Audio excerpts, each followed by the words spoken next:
Hello, it's me, Mano. And I remember you don't have to. Before I read this story, make sure to subscribe and press the bell icon and hit the like button. The last time I read The Green Ribbon, it did not end well. And now the Red Ribbon is going to be more worse than that. Why did I even bother reading this? I'm very still traumatized. I'm very unhappy. I'm really unhappy. Now, first, let me read the title. How Stuff Work, Culture, People, Culture, Traditions. Scary story by the editors of publications International International Ltd. The Red Ribbon. Let's read this nightmare then. Let's read this nightmare. The Red Ribbon. Billy asked Sally to marry him. Billy said Sally to marry him. Bill whistled a jazzy tune. Tonight's the night, he thought. He strolled through the Central Park on his way to meet Sally, his best girl. There was still snow on the ground, but Bill could smell spring in the air. He jangled the engagement ring in his pocket. A June wedding would be just right. Bill saw Sally coming down the path towards him. He ran to her. He spun her around his arms.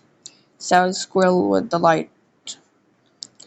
Bill settling Sally back down onto the park. He kneeled on one knee in front of her. Let me do the voice acting. Sally, Bill said, you are the most beautiful girl I ever met.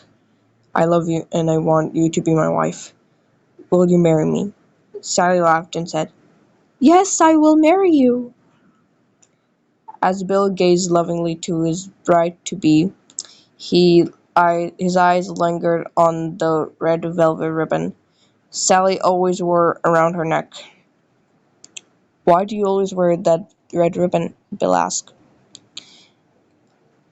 Sally said, Bill, I must never take off my red ribbon. Bill smiled at Sally and left the ribbon alone. Bill and Sally were married at June. Bill found a lovely little house in a nice neighborhood. They moved in, and Bill brought Sally many party dresses, but Sally always wore her red ribbon under each outfit. Bill thought this was odd.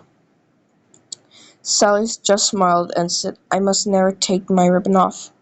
A few years later, Sally found out she was going to have a baby. The news delighted Bill. Sally talked with her friends who had babies. Bill talked with his buddies who had children. They talked together late into the night about what they had learned from everyone. When the big day came, Sally said, please tell the doctor I must not take off my red ribbon. Bill was frustrated, but he promised that he would tell the doctor. After the baby was born, Bill gave Sally flowers. Thank you for the flowers, Bill, Sally said. And thank you for telling the doctor I must not take off my ribbon. Bill did not understand why the ribbon is so important. Do you want to hold Billy? Sally asked. Bill, Sally, and little Billy lived happily for many years in the small, lovely house in the nice neighborhood. When little Billy was a baby, he would sometimes reach for the red ribbon around his mother's neck.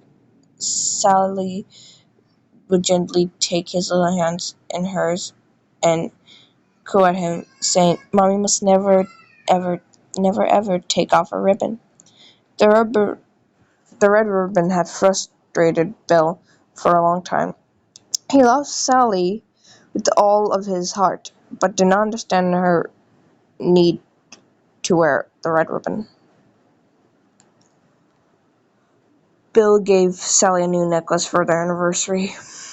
After many years, Bill had an idea. Our anniversary is coming. I will buy Sally a beautiful necklace. She would take off that old ribbon so she can wear that beautiful necklace. Their anniversary came. Bill took Sally to a fast food restaurant overlooking Central Park. They had a delicious meal. Then Bill gave Sally a velvet box with a beautiful diamond necklace. She opened it, smiled. Tears came into her eyes. Bill put her neck. Bill put the necklace around her neck and started to take off the ribbon. Sally stopped him. She said, "I must never take off my red ribbon." Bill sat back down his chair with a huff. He looked at Sally and shook his head. "I may never understand," Bill said. Sally placed the diamond necklace back in the velvet box and closed the lid. "It is lovely, Bill. I will treasure it." I'll check out very back.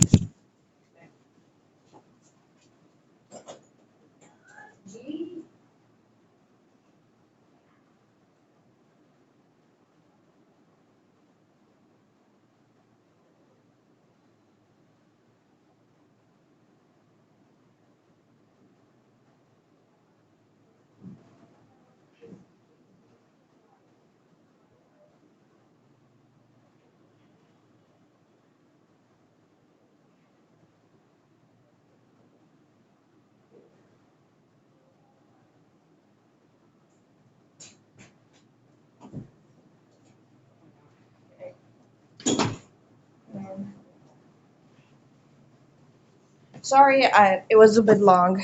My mother had to call me. Okay. "It is lovely, Bill. I will treasure it always," she said, "but I must never take off my red ribbon." "Why?" Bill asked, as he had for so many years. Sally smiled sadly and shook her head.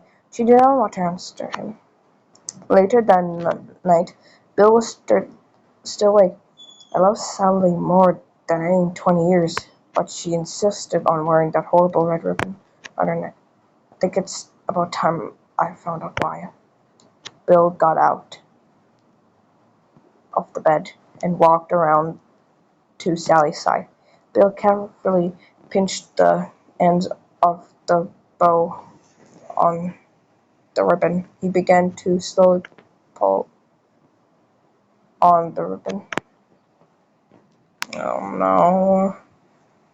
Oh no, this is bad."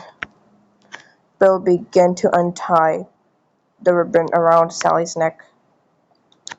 The bow became smaller and smaller. The loops of the bow pulled through, and only a half knot was left. Bill slid his finger under the half knot and tugged it. Zip! The red ribbon gave way. Pop! Sally's head came off. It rolled right to the floor, bouncing in the moonlight. One large tear fell from Sally's eye. "I warned you," she said.